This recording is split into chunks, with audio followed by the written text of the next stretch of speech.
Hello friends, and welcome to the Hanged Man in the Moon. If this is your first time here, welcome. Thank you for coming. I'm pleased to meet you. If you've been here before, thank you for returning. I'm truly honored. Friends, if you are a returning visitor, you know that this is my mini-series in which I'm diving into a very unique, beautiful, and expansive deck called the Tarot of the Holy Light by Christine Payne-Towler.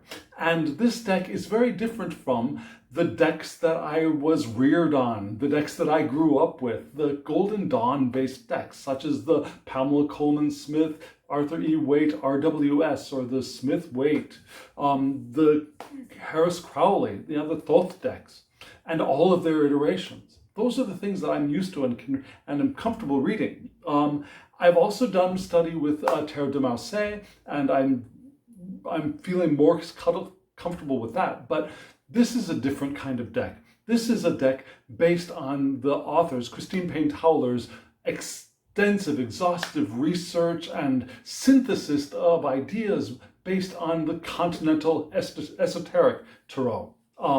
And it's a wonderful deck. So what do? Every day I pull a card. And these days what I do is at night I pull a card and I don't look at it. I put it under my pillow and I sleep with it. Second night I did that. And then in the morning I look at the card and I acknowledge the ideas, the thoughts, the memories I have associated with that card from the Golden Dawn based decks that I'm used to. And I try to untangle those thoughts so that I can confront this card as well as I can as it is. And then to help me unpack that card I drew, I do a 3-card spread with a very trusted and easy to read RWS deck called the Light Seer's Tarot. I pull one card for the significance of this card. The second card is the obstacle. The third card is the advice. So I get some help with the day, help for the day from those 3 cards and help from those cards in unpacking the card that I have drawn. And then I live my day, and at the end of the day, I pull out my trusted guidebook for the Tarot of the Holy Light, which has wonderful references in it. It's not just a guidebook with card meanings. There's a lot of really, really good beginner information about this deck, about how the deck can be read, about what it's based on. There is an exhaustive bibliography. I mean, there are charts. This is a wonderful, wonderful guidebook. So I then at the end of the day, I read the entry for the card that I drew, and I reflect on how those meanings manifested themselves for me during the day, or not. So that's what I did, what I do. And what I did this time was draw a card that I've drawn before. I mean, now that I've done more than 30 days, we're going to start getting repeats, right? And we've already had many repeats. But this one is a repeat as well, only this time, previously it was upright, this time it's reversed. This is the Tower card. And boy, I can tell you, when I woke up in the morning and I saw this come out reversed, I was unsettled.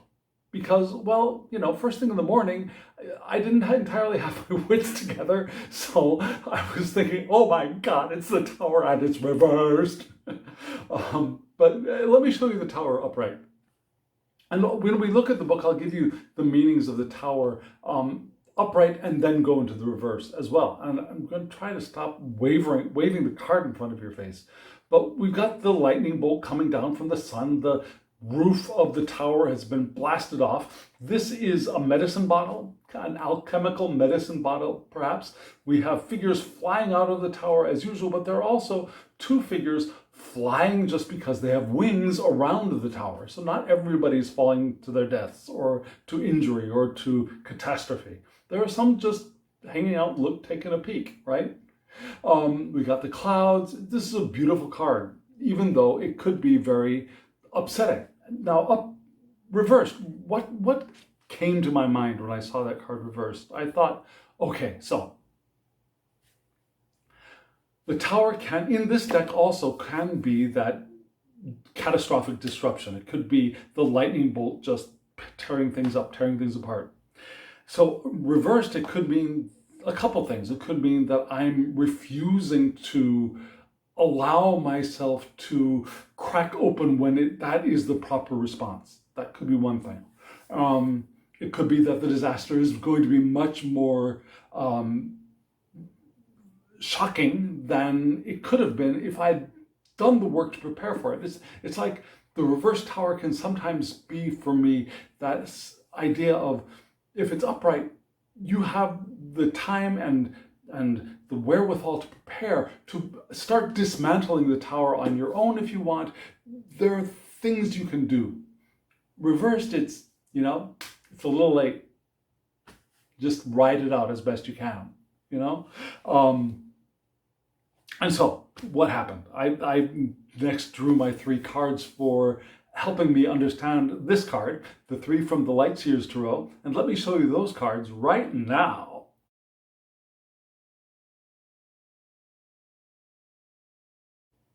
These cards were really interesting. You saw, reading left from right, there was the Hierophant.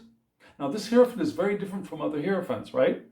This Hierophant is a person sitting in a very Eastern, perhaps meditative posture, laughing. Don't see many laughing Hierophants in Pixie's art, right? And with this stairway going up into heaven, they have a stairway to heaven right behind them, glowing light above, very, very different. We'll look at the cards separately. Then in the obstacle section was the Queen of Cups, which is not a card that I like to see appearing in obstacle. I like seeing that as advice, not the obstacle.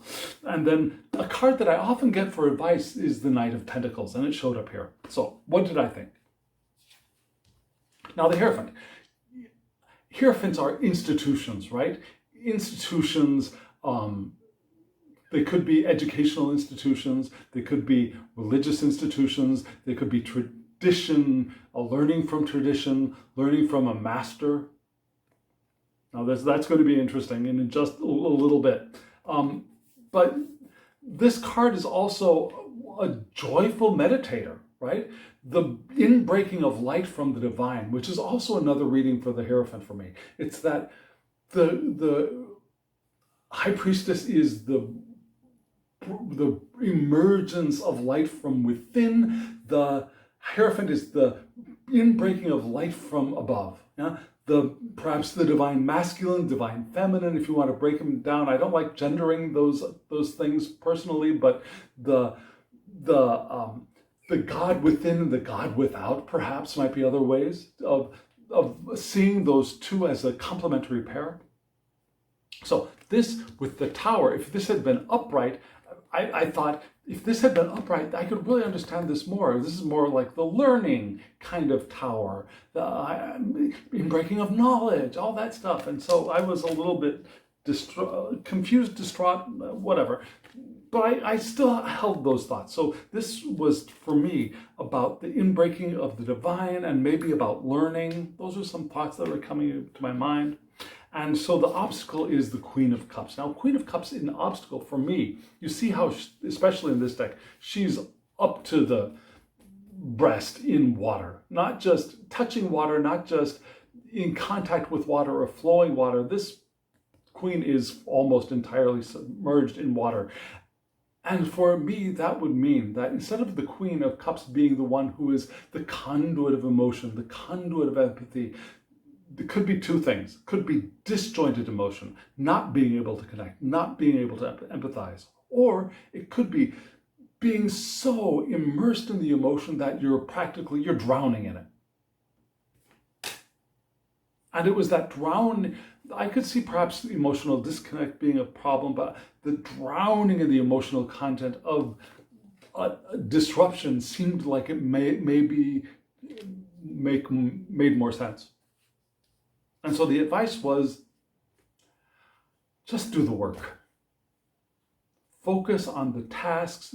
Do the Knight of Pentacles. It's the knight that is the slowest moving and is the one of routines, of diligence, of reliability, of doing the day by day, the daily tasks, the minute by minute tasks. Just do the work. Focus on the work and everything will be okay. That's what I got out of this.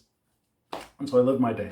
And now at the end of the day, I'm pulling out my book. And I'm not going to read a lot. I'm just going to read the beginning for the upright tower and then jump right to the reverse. So upright, what do we get from the tower? In the tower card, we face the shock of the unforeseen, plus the losses and their close following accusations occasioned by the sudden failure. As is evident, my eyes are a little bit tired today. The precious medicine combining in the sealed and suspended vessel, that thing I was pointing to, yeah? In the sealed and suspended vessel, Racher. Now that medicine, yeah, like I said, I'm sorry, my eyes are a little bit tired right now.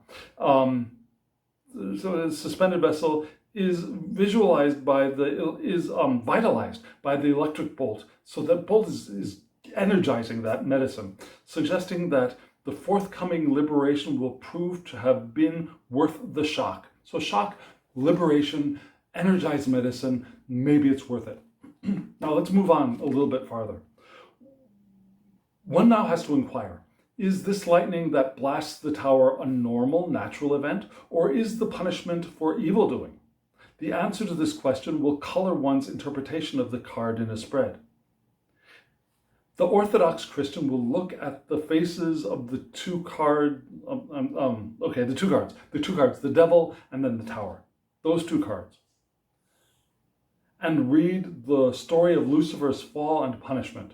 Meanwhile, Theosophical Christians might see the liberation of Sophia from her demonic scapegoating and the ending of the patriarchal regime. Yeah?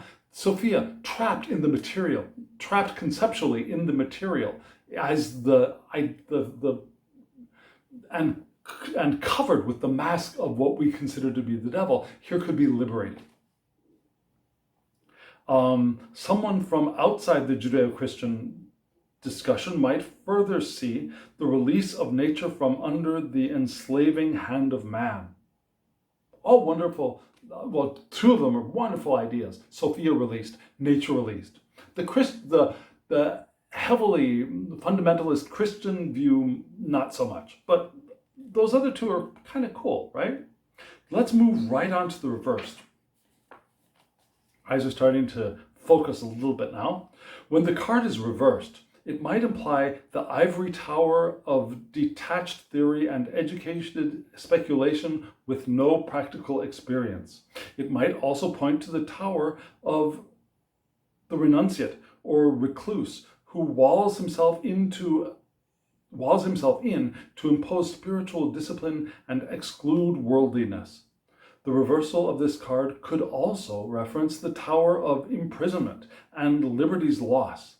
At minimum, there is always an experience of shock with this card, which sets us back a minute, not an eternity, a minute, and requires that we reorient our point of focus closest to our gravity center. Closest to our gravity center. Notice I put in my gravity center here in my solar plexus. Could be the heart too. Heart chakra, number 4. Center. Okay. Sidebar? Tangent. That's what that was. That was a bizarre tangent. Okay. So, my day. My day was not all that spectacular. I mean, not all that spectacular in both good and bad sense. It wasn't a spectacle. What did I do? I went to work and I did some editing on a website. Well, I did some tangential editing, sharing of thoughts for a website for a friend. Spent much of the morning doing that. I had lunch, cleaned my office. That was good. So, I mean, I was in my institution. I was alone. That might have had something to do with that tower reversed. I was in my secluded, really, there's nobody there at school. I was in a very, very quiet area. Cleaned my office, had lunch, went to my volunteer work at the library. I started doing that again after my this is the first day back after my vacation. I mean, was it really a vacation? I don't know, but after my vacation, and I got there, and I didn't really have. They didn't schedule any particular work for me because it was my first day back, and they wanted me to have time to reorient myself. And I did a little bit of work with. I helped out one of my colleagues in their interaction with a couple of children, but except for that, I was pretty much on my own. Okay, maybe this. Maybe this. Maybe that being separated from. Maybe this. Emotional disconnect. Maybe. In fact, now that I'm thinking about it, probably there was not a disconnect of there are these people and I'm not able to empathize with them, but there were no people to connect with, particularly. And then I was messing around, and I had sent a message to our wonderful, wonderful teacher, mentor,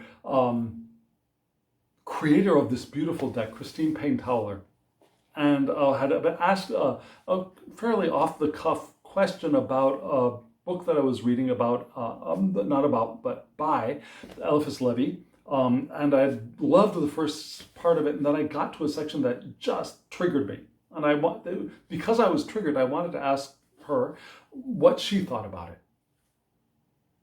And in our chats, I always learn a lot. I always learn a lot whenever I interact with Christine. But this time, she gave me some really good advice about what I could do, that I could change my personal syllabus and focus on another book, and perhaps another book after that, and perhaps get another deck. And so I started getting this input, this wisdom, this inbreaking of insight from a mentor. And then that's when this struck me again. It's like, maybe that's it. Maybe this conversation is this. And so I ordered two of the books, actually. One of them, I had gotten a kind of so-so translation of a book, and after talking to her, I decided to invest the money and get a good Kindle version of the book. And then through her consultation and direction, I also ordered another book, which will arrive by the end of the month, a book about Levi's work. And there's another book that I'm still trying to find, and she suggested a deck that was created by for Pappas. And so I was like, I got energized and I got invigorated again about the direction I'm going, and the focus I'm going to be putting into my studies of Levi and the Continental Tarot. I've been playing around with hopping right over to what's the guy's name? His name is Atea.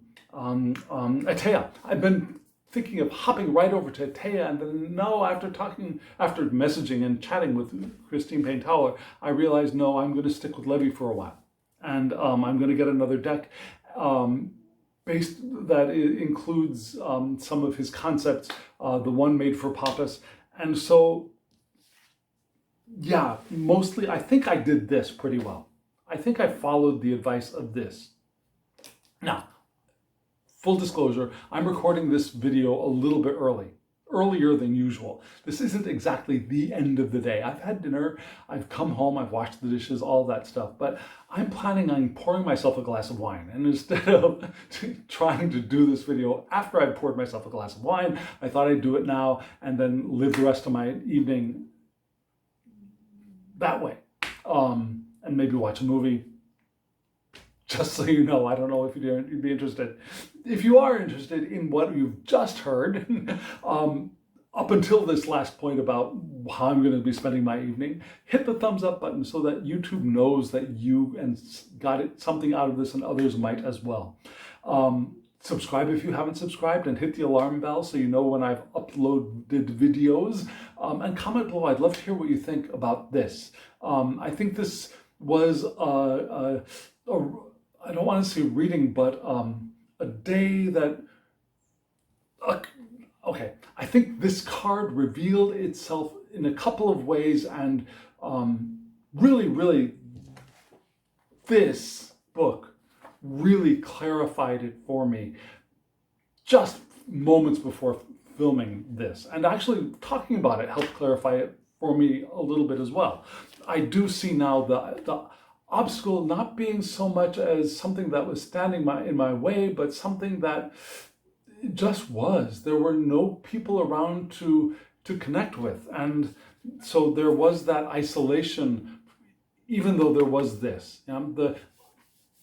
Does that make sense? Let me know in the comments below. And if you want a reading from me, at this point I'm not sure why you would, but if you want a reading from me, my email address is in the description box below. Send me an email, say I want a reading from you, and we'll work it out. Not a big deal.